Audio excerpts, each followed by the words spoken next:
Price Lord. கர்த்தர் நல்லவர். எல்லாத்தையும் நல்லவர். இந்த ஜெபமே ஜெயம் கூடுகைக்கு கூடி வந்திருக்கவங்க எல்லாத்தையும் கர்த்தராகிய இயேசு நாமத்தில் நாங்கள் வாழ்த்தி வரவேற்கிறோம். ஆமென். இன்னைக்கு சனிக்கிழமை காலையில் இந்த நாளை நம்ம கர்த்தருடைய கரத்தில் கொடுத்து ஆரம்பிப்போம். ஆமென். அநேக பெண்கள் இருக்கிறீங்க, இந்த ஜெபத்தில் கலந்துருக்கீங்க, நான் விசுவாசிக்கிறேன். சாட்டர்டே சண்டே 2 நாள் சனி ஞாயிறு லீவ் வந்திருக்குது. நம்ம பிள்ளைகளை பார்க்கணும், ஆமென். கணவரை பார்க்கணும், வீட்டில் காரியங்கள்லாம் செய்யணும். வேலைக்கு போகிற பெண்கள் வேலையையும் பார்க்கணும், வீட்டையும் பார்க்கணும். நம்ம தொடர்ந்து ஆண்டவர் நம்ம வேலையை பார்க்கறதுக்கு பலப்படுத்தணும், வீட்டை பார்க்கறதுக்கு, வீடை கட்டுறதுக்கு பலப்படுத்தணும். ஜெபிப்போம். எஸ். கர்த்தர் நம்மளை தொடர்ந்து பலப்படுத்துவாராக, ஆமென். வழி நடத்துவாராக. பிள்ளைகளை வளர்க்க வேண்டிய விதத்தில் எந்த விதத்தில் வளர்க்கணும் நமக்கு ஆவியானவர் போதிப்பாராக. கிருபைகள் பெருகட்டும், பிள்ளைகள் ஞானத்தில் வளர்வார்களாக. இயேசு கிறிஸ்து வளர்ந்தது போல பிள்ளைகள் வளரணும்னு நம்ம ஜெபிப்போம். எஸ். ஒரு வீடை நம்ம கையில் தான் இருக்குது உற்சாகமாக ஆரம்பிக்கிறது. எஸ். பெண்களாகிய நம்மளோட ரோல் மிகப்பெரிய ரோல். புத்தியுள்ள ஸ்திரீ. ஆமாம், புத்தியுள்ள ஸ்திரீ தான் வீட்டை கட்டுகிறாள்னு ஆண்டவர் சொல்கிறாரு. நம்மளை தான் அங்கே பெருசாக வீட்டை கட்டுற பொறுப்பை நமக்கு தான் ஆண்டவர் கொடுத்துருக்காரு. எஸ். நான் நிறைய நாட்களில் நான் பார்த்துருக்குறேன். நம்ம டல்லாக இருக்கிறப்ப நம்ம பிள்ளைங்க கணவர் எல்லாருமே கொஞ்சம் நம்மளே டல்லாக ஆக்கிடுவோம். கொஞ்சம் இல்லை, ரொம்பவே நாங்கள் டல்லாகிடுவோம். அதனால் நான் நிறைய நாள் பார்த்துருக்கேன். நான் உற்சாகமாக ரொம்ப சந்தோஷமாக இருக்கிற நாட்களில் நம்ம பிள்ளைங்க, நம்ம கணவர் எல்லாருமே ரொம்ப ஹாப்பியாக இருப்பாங்க. அந்த நாள் நமக்கு ரொம்ப ஃப்ரூட்ஃபுல்லாக இருக்கும், ரொம்ப கனி தரக்கூடிய நாளாக இருக்கும். அதனால் நம்மளோட எல்லா ஸ்ட்ரெஸ்ஸையும் எல்லா பலவீனத்தையும் கர்த்தராகிய இயேசு நாமத்தை நம்ம மேற்கொண்டு வசனத்தை வச்சு ஜெயிச்சு பிசாசான நம்ம கட்டி நம்ம நல்லா பலப்படுத்திக்கும் போது நம்ம கணவரையும் நம்ம பிள்ளைகளையும் நம்ம இன்னும் உற்சாகப்படுத்தலாம். இன்னும் தொடர்ந்து நம்ம குடும்பத்தை இன்னும் ரொம்ப நல்லா நடத்தலாம். ஆமென். கர்த்தர் நமக்கு உதவி செய்வார். ஆமென். எல்லா பெண்களும் நிறைய நம்ம சேலஞ்சஸை ஃபேஸ் பண்ணி போயிட்டுருக்குறோம். வீட்டில் ஹவுஸ் ஒய்ஃப்ஸாக இருக்கட்டும், வேலைக்கு போகிறவங்களா இருக்கட்டும், நிறைய நம்ம பலவீனத்தை சந்திக்கிறோம். நிறைய மனப்போராட்டங்கள், சரீர பிரகாரமாக, மனசு பிரகாரமாக எவ்வளோ சந்திச்சாலும் நமக்கு ஆண்டவருடைய வார்த்தை தான் அதிலிருந்து விடுதலை தருது. நாங்கள் நிறைய அதை அனுபவிச்சிருக்கிறோம். ஆண்டவருடைய வார்த்தை ஒரு பாயிண்ட்டை நம்மளை ரொம்ப சோர்ந்து போகிற நேரத்தில் நம்மளை தூக்கி எடுக்கிறது ஆண்டவருடைய வார்த்தையை தவிர வேறு எங்கேயும் நம்ம செல்லவே முடியாது. வார்த்தை ஒரு பெரிய விடுதலை கொடுக்கும்போது அதை தாண்டி வந்துட்டோம்னா நம்ம அதுக்கப்புறம் சோர்ந்தே போக மாட்டோம். திரும்ப அந்த வார்த்தைக்குள்ளார, ஆண்டவரோட வார்த்தைக்குள்ளார போய் நம்ம அண்டி கொள்ளும்போது ஈஸியாக எல்லா சேலஞ்சஸையும் நம்ம ஓவர் கம் பண்ணி வந்துடலாம். முக்கியமாக ஒரு நாள் ஆரம்பிக்கும் போது ஆண்டோட வார்த்தையோட ஜெபத்தோட துதியோடு ஆரம்பிக்கும் போது அந்த நாள் ரொம்ப சந்தோஷமாக அமையுது. நம்ம சோர்ந்தே போக முடியாது, நம்ம உடம்பு சோர்ந்தே போகாது. தொடர்ந்து நம்ம இந்த ஜெப வேலையை ஆசீர்வதிக்கும்படியாக நம்ம ஜெபிப்போம். இந்த நாளை நல்லபடியாக ஆண்டவர் நமக்கு ஆசீர்வதித்து தருவாராக. பிதாவே, நன்றி செலுத்துகிறோம். கர்த்தராகிய இயேசு நாமத்தால் ஜெபிக்கிறேன். கர்த்தாவே, இந்த நாளை கொடுத்த கிருபைக்காக உமக்கு நன்றி. அப்பா பிதாவே, இந்த நாளில் தொடர்ந்து எங்களை வழிநடத்துவீராக. இயேசுவின் இரத்தத்தினால எங்களை கழுவி பாதுகாப்பீராக. நாங்கள் செய்கிற ஒவ்வொரு காரியத்திலையும் உம்முடைய பிரசனம் இருக்கட்டும். கர்த்தாவே, நாங்கள் என்னென்ன செய்யணுங்கிறத பரிசுத்த ஆவியானவர் உம்முடைய ஆவியை கொண்டு எங்களை வழிநடத்துவீராக. பரிசுத்த ஆவியானவர் எங்களுக்கு துணையாளரா, எங்களுக்கு உதவியாளரா கொடுத்துருக்கீங்களே, அதுக்கு நமக்கு நன்றி. பரிசுத்த ஆவியானவரை கொண்டு நாங்கள் ஒவ்வொரு காரியங்களையும் நாங்கள் ஆண்டவரே பரிசுத்த ஆவியானவரோட உதவியை நாடுகிறோம். கர்த்தாவே, ஒவ்வொரு ஸ்டெப்லையும் அவரை நாங்கள் சார்ந்து கொள்ளுகிறோம். கர்த்தாவே, நீர் நடத்துவீராக, எங்கள் குடும்பங்களை நீர் நடத்துவீராக, எல்லா கட்டுகளிலிருந்து நீர் விடுதலை ஆக்குவீராக. உடைய சந்தோஷ சமாதானத்தினால் எங்களை இருதயத்தை நிரப்புவீராக. நல்லபடியாக அந்த நாளை உம்முடைய பிரசனத்தில் நாங்கள் செலவிட உதவி செய்வீராக. இயேசு நாமத்தினால ஜெபிக்கிறேன் ஜீவனுள்ள நல்ல பிதாவே, ஆமென். கர்த்தருக்கு காத்திருக்கிற நாம் புது பலன் அடைந்து கழுகுகளை போல செட்டைகள் எடுத்து உயர எழுவோம். பெண்களுக்கு என் மனைவி பேசுனாங்க, ஆண்களுக்கு யாராவது பேசணுமே, நான் தான் பேசுகிறேன். பாருங்க, நிஜமாகவே சொல்லுகிறேன், நாம் முக்கியமாக ஆண்கள் நம் வீட்டில் இருக்கிற பெண்களை மதிக்க கற்றுக்கணும். நம்முடைய தாயாரை, நம்மளுடைய மனைவியை, அப்புறம் நம்முடைய பெண் பிள்ளைகளை. ஆம்பளை அப்படின்ற இதெல்லாம் ஒன்றும் கிடையாது. ஆணும் என்றும் இல்லை, பெண்ணும் என்றும் இல்லை, எல்லாமே சரிதான், சமூகம். கர்த்தர் ஒரு வீட்டில் ஆணுக்கு ஒரு பொறுப்பை கொடுத்துருக்கிறார், குடும்பத்துடைய தலைவனாக இருப்பது. அதுக்குன்னு பெண்ணை போட்டு மிதின்னு அவசியம் கிடையாது. மிதிக்கணும்னு தப்பு அது. அதனால தான் ஒரு ஊழியக்காரர் அழகாக சொல்லுவார், ஏவாளை ஆண்டவர் உண்டாக்கும் போது, தேவன் உண்டாக்கும் போது தலையிலேருந்து ஒரு எலும்பு எடுத்து செய்திருக்கலாம். இல்லை காலில் இருந்து எலும்பெடுத்து செய்தார். சரியாய் நடுப்பகுதியில் உள்ள விழாவில் என்ன பண்ணுறாரு, எடுத்து செய்கிறார். ஆகவே உங்கள் வீட்டில் கணவன் மனைவி நீங்கள் இருவரும் சமம், இருவரும் சேர்ந்து ஒருவரை யாரை விதிக்கலாம், யாரை மேற்கொள்ளலாம் இல்லை, இருவர் ஒன்றாய் சேர்ந்து நீங்கள் பிசாசை மேற்கொள்ள அழைக்கப்பட்டிருக்கீங்க. உங்களுக்கு விரோதமாக எழும்புகிற பலவீனங்கள், தரித்திர ஆவிகள், கடன், சோர்வுகள் இதெல்லாம் சேர்ந்து சேர்ந்து ஜெயிக்க நீங்கள் அழைக்கப்பட்டிருக்கிறீங்க. நானும் அதே மனைவிட்டு அடிக்கடி சொல்லுவேன், அது 2 பேரும் தான் அடிக்கடி பேசிக்குவோம். நாம் சேர்ந்து இருக்கும்போது பிசாசை தொற்று போகிறான். நடுவில் பிரிவினைகளை கொண்டு வருவதற்கு அவன் பிளான் பண்ணுவான். எண்ணங்களால விதைக்க பார்ப்பான். அப்பதான் விசுவாசம் கேடகத்தை உயர்த்தணும். இவளில் எலும்பின் எலும்பும் என் மாம்சத்தின் மாம்சமா இருக்கிறாளே, தன் சொந்த சரீரத்தை பகைத்தவன் ஒருவனும் இல்லை. கணவன் மனைவியை நேசிக்கும் போது, மனைவி கணவனை எல்லா காரியங்களும் கீழ்ப்படியும் போது, நான் சொல்லுகிறேன், அந்த வீடு ஒரு பரலோகமாகவே மாறுகிறது. சண்டை சச்சரவுகள் இடமே இல்லை. ஒரு மனப்பாடு, ஒரு மனம் உண்டாகும் போது, 2 மனம் திருமணத்திலே ஒரு மனம் ஆயிருச்சு. அன்னைக்கு மட்டும் இல்லை, வாழ்நாள் முழுவதும் 2 மனம் இல்லை, ஒரே மனம், ஒரே ஆசை, ஒரே விருப்பம், ஒரே ஜெபம். அப்படி ஒன்றா இருக்கும்போது ஆனது சொல்றாரு, ஒருவன் 100 பேரையும் 2 பேர் சேர்ந்தா 10,000 பேரையும் துரத்த முடியும். யோசிச்சு பாருங்க. ஆகவேதான் கணவன் மனைவியோட சண்டை போட்டுட்டு இருந்தீங்கன்னா இப்பவே போய் ஒப்புரவு ஆகும்படிக்கு என்ன ஜோபனாலும் நடக்காது. மனைவி கணவனோட ஒப்புரவு ஆகுங்க, அப்பதான் அற்புதம் நடக்கும். சேருங்க, எல்லாம் ஈகோ குப்பை எல்லாம் தூக்கி எரிஞ்சிட்டு சேருங்க. நான் சொல்லுகிறேன், இந்த காலை வேலையில கர்த்தர் யாரோடமோ பேசி கொண்டிருக்கிறார். வாழ்க்கையில வெற்றி வேணும்னா நீங்கள் உங்கள் கணவனிடமும் உங்கள் மனைவியிடம் தாழ்ந்து போவதில் ஒரு தப்புமே கிடையாது. எவ்வளோ தடவை என் மனைவியிட மன்னிப்பு கேட்டிருக்கிறேன், என் மனைவி கேட்டிருக்கிறாங்க. எல்லாம் தப்புன்ற கர்த்தர் நமக்கு குடும்பத்தை அமைத்து தந்திருக்கிறார். நான் அந்த பொண்ணை தான் கல்யாணம் பண்ணியிருக்கோம், நீ சரியான ஒரு ஆளே கிடையாது, அந்த ஆளை தான் கல்யாணம் பண்ணியிருக்கோம், நீ எனக்கு சரியான ஆளே கிடையாது, இதெல்லாம் சொல்றது தவறு. ஏனென்றால் கர்த்தர் இணைத்ததை ஒருவனும் மனுஷன் பிரிக்காது இருப்பாங்க. வெளியே இருந்து பிரிக்க கூடாது, நம்மளே பிரிக்க கூடாது. நீ பார்த்தா ஃபேமிலி கோர்ட்ல, குடும்ப நீதிமன்றத்தில் அவ்வளோ டைவர்ஸ் கேஸ். கிறிஸ்தவர்கள், சபை விசுவாசிகள், சபை ஊழியர்கள் செபிக்கிறோம். நான் தினைக்கும் கேட்கிறேன், ஆண்டவரே வாழ்நாள் முழுவதும் ரொம்ப உண்மையாக இருக்கணும், என் மனைவிக்கு உண்மையாக இருக்கணும். வாழ்நாள் முழுவதும் நாங்கள் இருவரும் இணை பிரியாமல் இருக்க வேண்டும். நாங்கள் இருவரும் ஒரே மனமா இருக்கணும், ஒரே சரீரமா இருக்கணும். ஜீசஸ், என் மனைவி, நான், இந்த மூவரும் இணை பிரியாத நபர்களாய், நண்பர்களாய், உறவாய் இருக்க வேண்டும் என்று நாங்கள் ஜெபிக்கிறோம். அப்படியே நீங்களும் உங்கள் குடும்பமாக இருக்க நாங்கள் உங்களை வாழ்த்துக்கிறோம்.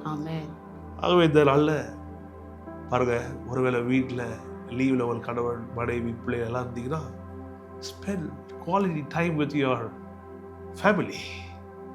கணவர்கள் தான் இதுதான் லீவு அப்படின்னு வேற எங்கேயும் ஓடிடாதீங்க. போங்க, மனைவியை கூட்டிகிட்டு போங்க. ஐயோ என்ன பாஸ்டர் மனைவியை கூட்டிகிட்டு போகிறதான்னு கேட்காதீங்க, மனைவியை கூட்டிகிட்டு போங்க. மனைவிகளும் பாருங்க, உங்கள் ஃப்ரெண்டு வந்தால் தான் உங்களுக்கு சந்தோஷம், எனக்கு என்ன சந்தோஷமா, நீங்கள் என் கூட இருக்கிறது, உங்களுக்கு என் கூட இருக்கிறது பிடிக்கல, அப்படி பேசாதீங்க. ஒரு அன்பாய் பேசுங்க, அன்பாய் பழகுங்க. என் மனைவிக்குள்ள ஆனந்தம் அப்படியே உள்ள சிரிக்க அடக்கிட்டு உட்காந்துருக்காங்க, எனக்கு நல்லா தெரியுது. ஏன்னா நாங்கள் இன்னைக்கு சந்தோஷமா இருக்க போறோம், நாங்கள் தீர்மானித்துட்டோம். ஒவ்வொரு நாளும் எழுதிருக்கும் போது நாங்கள் தீர்மானிக்கிறோம், நானும் என் மனைவியும் என் பிள்ளைகளும் என் சபை மக்களும் நாங்கள் சந்தோஷமா இருக்க போறோம். சூழ்நிலைகள் நமக்கு சந்தோஷத்தை தருது தரல அதெல்லாம் வேண்டாம். உள்ள இருந்து ஆவியின் கனியாகிய சந்தோஷம் உருவெடுக்குது. கர்த்தருக்குள் சந்தோஷமா இருக்கும். வார்த்தை சந்தோஷத்தை தருது.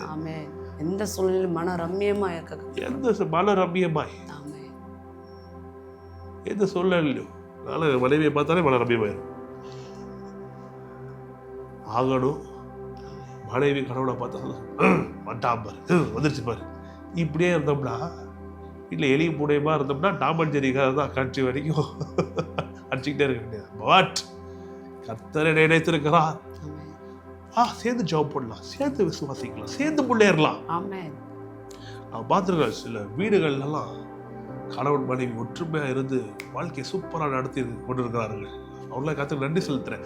ஏங்க ரட்சிக்கப்படாத ஆட்களை பார்த்துருக்குறாங்க, ரொம்ப சூப்பராக அன்பாக இருப்பாங்க. கணவன் மனைவி கண்ணோடையும் ரொம்ப நேசித்து அன்பு கோர்ந்து மதித்து அப்படி ரொம்ப நல்லா இருக்கும் பார்க்குறதுக்கு. ஆனால் விசுவாசிங்க குடும்பத்தில் எங்கே போகுது? நமக்கு தான் ஆண்டவர் சொல்கிறார், இவ்வளோ எழுதி கொடுத்துருக்கிறார்.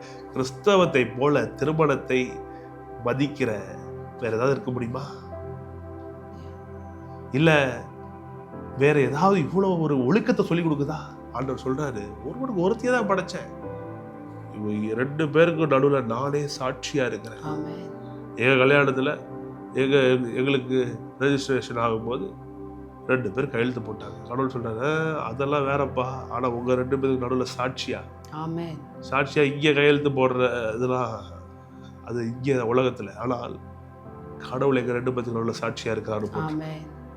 ஆகவே தான் நான் என் மனைவியை என்னுடைய சரீரமாகவே பாவித்து நான் அன்பு கூறுகிறேன். பிறர் முகத்தை பார்க்கறது கிடையாது. என் மனைவி தான் எனக்கு எல்லாம். ஆண்டவருக்கு அப்புறம் என் மனைவி, அதுக்கப்புறம் தான் ஊழியம், அதுக்கப்புறமா தான் மற்ற காரியங்கள்லாம். அதே போல உங்களுக்கும் கர்த்தர் உங்களுக்கு கொடுத்துருக்கிற குடும்பம். ஊழியர்கள் சொல்லிக்கிறேன், ஊழியர் நிறைய பேர் பார்த்துட்டு இருக்கீங்க.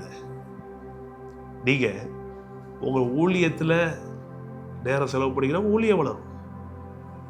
தொழில் செய்கிறவர்கள், பிஸ்னஸ் பண்ணுகிறவர்கள், வணிகம் பண்ணுகிறவர்கள் பார்த்து கொண்டிருக்கிறீங்க. நீங்கள் பிஸ்னஸில் உங்கள் டைமை ஸ்பெண்ட் பண்ணிங்கன்னா பிஸ்னஸ் வளரும். ஆனால் கணவன்மார்களே, நீங்கள் உங்கள் டைமை உங்கள் மனைவி கிட்ட ஸ்பெண்ட் பண்ணி பாருங்க, எல்லாமே வளரும். ஆமென். பார்த்தீங்களா இப்படி வருதுட்டு? உண்மைதாக ஆமென். மனைவி கணவன் மனைவியோட பிள்ளைகள் எல்லாரும் சேர்ந்து இந்த வாழ்கிற வாழ்க்கை பிசாசுக்கு பிடிக்காது. ஏன்னா பிசாசுக்கு ஒரு குடும்பமே கிடையாது. அவளு அப்படியே வயிறு எரிஞ்சுக்கிட்டே இருக்கான். யாரும் விழுங்கலாம், இது பண்ணலாம். நம்ம அவளை கடுப்பாகணும்னு வச்சுங்க, சந்தோஷமா மட்டும் இருக்க போதும். அவனுக்கு அதுவே பெரிய எழுதோடனே வீட்டில் பாட்டு போட்டுடுங்க. அதில் வந்தோடனே ஜெபமே ஜெயத்தை போட்டு ஆரம்பிங்க. ஜெபமே காலைல 6:30 மணிக்கு எந்திரிக்கிறீங்கன்னா ஒரு 6:20 ஆரம்பிச்சு எந்திரிச்சு 6:30 இந்த ப்ரோக்ராமை பார்த்து ஆரம்பிங்க. அதுக்கப்புறம் இந்த ப்ரோக்ராம் முடிஞ்சோடனே நான் எழுதிய நல்ல பாடல்கள்லாம் இருக்குது, அதெல்லாம் போட்டு கற்றுல ஆராதிங்க. நல்ல அற்புதமான ஆட்களுடைய பாடல், ஊழியக்காரர்கள்லாம் இருக்காங்க, ஃபாதர் வெர்க்மான்ஸோடைய பாட்டு எல்லாரும் போட்டு நல்லா ஆராதிங்க. ஆண்டவரை துதிங்க, மகிமைப்படுத்துங்க. உங்கள் வீட்டில் எப்போது ரட்சிப்பின் கம்பீர சத்தம் உண்டாகட்டும். உங்கள் வீட்டில் பிசாசு காலடி எடுத்து வைக்கவே கூடாது. அவனுக்கு இடத்தையே கொடுத்துடாதீங்க. ஒரு சின்ன சண்டை, ஒரு சின்ன சச்சரவு, கொஞ்ச நேரம் நீங்களும் கணவன் மனைவி பேசாமல் இருந்து பிரிவினையாக இருந்துட்டீங்கன்னா முடிஞ்சிச்சு, இந்த வீக்கெண்டே காலி. அப்புறம் ஏண்டாம் அப்படின்ற மாதிரி ஆயிரும். அவங்களை உற்சாகப்படுத்துகிறேன். ஹல்லேலூயா. ஆண்டவர் சொன்னார் பாருங்க, மத்திய 5:44, நான் உங்களுக்கு சொல்லுகிறேன், உங்கள் சத்துருக்களை சிநேகியுங்கள். ஐயா என்னங்க இதை இப்ப சொல்றீங்க பாருங்க. உங்க மனைவியோ கணவரையோ ஒரு சத்துருக்கள் சொல்லல, சத்துருக்களே சிநேகிக்க சொல்றாருன்னா அப்ப மனைவியை எவ்வளவு நேசிக்கணும். உங்களை சபிக்கிறவர்களை ஆசீர்வதியுங்கள், உங்களை பகைக்கிறவர்களுக்கு நன்மை செய்யுங்கள், உங்களை நிந்திக்கிறவர்களுக்காகவும் 5:44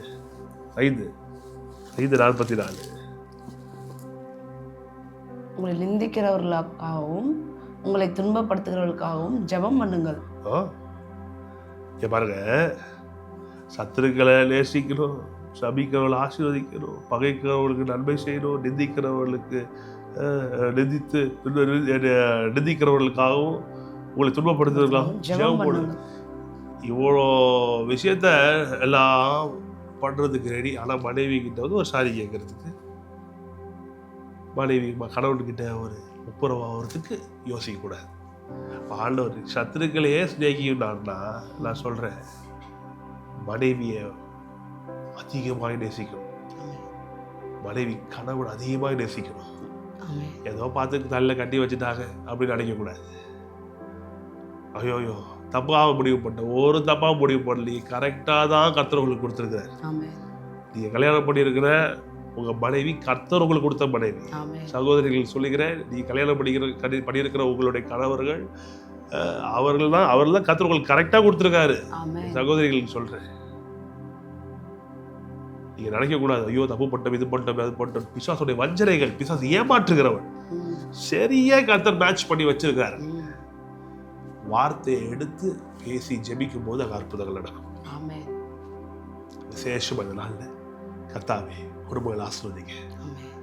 நானும் என் மனைவி சேர்ந்து ஜெபிக்கணும். ஆமென். பரிசுத்த ஆவியானவர் கிறிஸ்துவே செயல்படுங்க. செயல்படுங்க. கர்த்தர் இணைத்ததை மனிதன் பிரிக்காதிருப்பானாங்க. ஆமென். இது அதிகாலை வேளையில கர்த்தாவே தேடி வந்திருக்கிறோம். புது ஆமென். பெறலே வேணும் ஆண்டவரே. ஆமென்.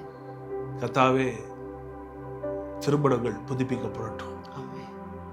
திருமணங்கள் குடும்ப வாழ்க்கையில் இருக்கிற அந்த இன்பமும் சந்தோஷமும் காதலும் அந்த மரியாதையும் புதுப்பிக்கப்படட்டும். ஆமென். கணவன் மனைவி மேலும், மனைவிக்கு கணவன் மேலும் ஆண்டவரே இதை புரியாத ஒரு அன்பும் பாசமும் பரிவும் ஆமென். ஒரு பெரிய மரியாதையும் ஆமென். ஒரு கனமும் உண்டாகட்டும். ஆமென்.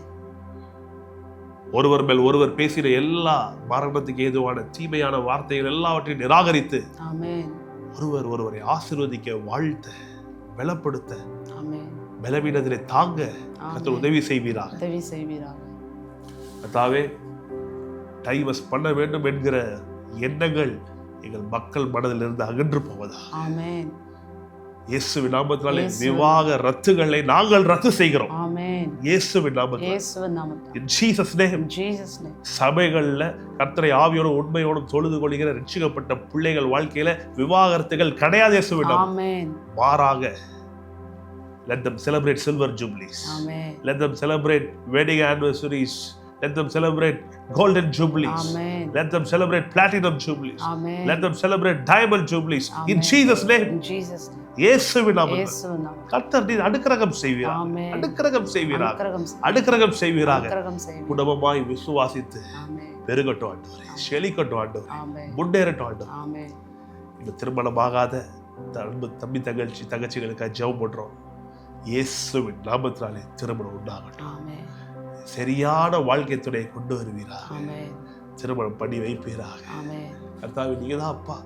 நிறைய பேர் வீட்டில் ஆண்டவரே பிள்ளைகள் திருமணம் பண்றதுக்கு பெற்றோர்கள் கூட இல்லாம இருக்கலாம் கர்த்தாவே. ஆனால் நீங்க அப்பாவா இருந்து திருமணம் பண்ணி வைக்க ஆண்டவர். ஆமென். திருமணம் பண்ணி வைக்க ஆண்டவர். நல்ல ஆண்டவரே பிள்ளைகளுக்கு நல்ல பசங்களை கொண்டு வாங்க. ஆமென். ஆண்டவரே உங்களுடைய வார்த்தையின்படியே செய்க கர்த்தாவே. ஆமென். குடும்பங்களை உருவாக்குங்க. ஆமென். எனக்கும் என் மனைவிக்கும் இடையே நீர் கொடுத்திருக்கிறது அன்பும் சந்தோஷமும் கர்த்தாவே இது பெருகட்டும். ஆமென். இதே போல கர்த்தாவே பார்த்து கொண்டிருக்கிற எல்லாரும் வாழ்க்கையிலும் அன்பும் சந்தோஷம் உண்டாகட்டும். ஆமென். நல்லா இருக்கட்டும், பிள்ளைகள் நல்லா இருக்கட்டும். ஆமென்.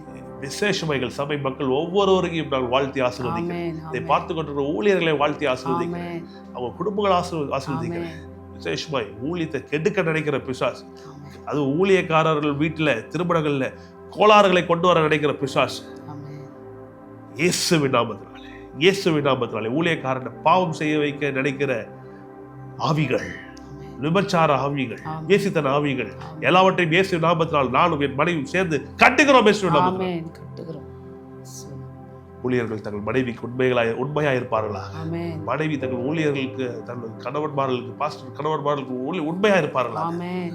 இயேசுவினால் பார்த்து கொண்டிருக்கிற விசுவாசிகள் உண்மையா இருப்பார்களா? ஆமென். ஆண்டவரே இந்த நாளிலே நீர் எங்கள் திருமணங்களை ஆசீர்வதிக்கிறதுக்காக ஆமென். நன்றி. தேவன் தயவு பெருகட்டும், இரக்கம் பெருகட்டும். ஆமென். நாங்கள் சாகாமல் பிழைத்திருந்த நாங்கள் கர்த்தருடைய செய்களை விவரிப்போம் இயேசுவின் ஆமென். நாமத்தினாலே. நாங்கள் பழுகி பெருகி பூமியை நிரப்புவோம் இயேசுவின் நாமத்தினாலே. ஆமென். கர்த்தாவே நீர் எங்களை ஆசீர்வதித்து காக்கிற தயவுக்காக உமக்கு ஆமென். ஸ்தோத்திரம். நன்றி ஆண்டவரே. இயேசுவின் நாமத்தினாலே ஜெபித்து இந்த நாளை உடைய கருத்துல கொடுக்கிறோம். நாள் முழுவதும் இதை பாதுகாத்துக் கொள்வீராக. இயேசுவின் நல்ல நாமத்தில் பிதாவே, ஆமென். சொல்லுவோம். ஆத்துமாவே கர்த்தரை ஸ்தோத்திரி, என் முழு உள்ளமே என் ஆத்துமாவே கர்த்தரை ஸ்தோத்திரி. கர்த்தர் செய்த சகல உபகாரங்கள் என்று வருவாதே. நம்முடைய கர்த்தர் உங்களை ஆசீர்வதித்து காக்க கடவர். கர்த்தர் அப்படி முகத்தை உங்கள் மேல் பிரகாசிக்கும்படி கிருபையார் கடவர். ஆமென். கர்த்தர் அப்படி முகத்தை உங்கள் மேல் பிரசன்னமாக்கி சமாதானம் கட்டளையிட கடவர். ஆமென். ஆபிரகாமின் ஆசீர்வாதம் கிறிஸ்து இயேசு சிலுவையிலே சாபப்படப்படினால் உங்கள் மேலும் உங்கள் சந்ததியின் மேலும் வந்து பலிப்பதாக. Amen. Amen. Amen. Amen. Enjoy the day. Husband wife ரொம்ப ஜாலியா இருங்க. கர்த்தர் உங்களை ஆசீர்வதிப்பாராக. ஆமென். சேர்ந்து ஜெபம் பண்ணுங்க. சேர்ந்து வெளியே போயிட்டு வாங்க. கர்த்தர் தொடர்ந்து நடத்துவாராக. ஆமென். ஹalleluya. ஹalleluya.